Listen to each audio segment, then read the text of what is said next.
Berqarar döwletiň täze ýamynyň galkynşy döwrüne ýokary üstünliklere eýwelýän Türkmenistanyň Dokun Senat ministrliginiň Balkyn welaýatynyň Matmul etrabyna tekin we aýakap döwlet kärhanasy gaýsy wagtda tutuş ýurdumyzyň Dokun Senatynyň öňde barja kärhanalarynyň hataryny goşulmak başardy. Kärhananyň tekinçileri garaşdy. Hemişelik beýtarap ýurdumyzyň ykdysady kuwwatynyň ýokarlanmagyna goşun goşmak bilen birlikde onurjy zähmet üstünliklerine eýwelýärler.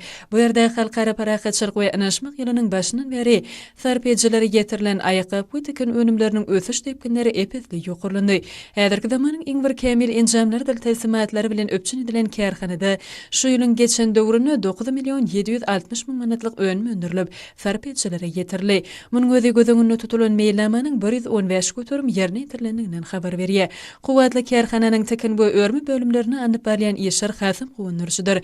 Döwrewap kärhanada şu ýylyň başyndan beri dürli beçuli we ýaraşykly tekin önümleriniň 155 000-den gowragy satwa ugrudyldy. Kärhanada satwa ugradylan aýakap jüwetleriniň sany bolsa 10 000-ga ýetdi.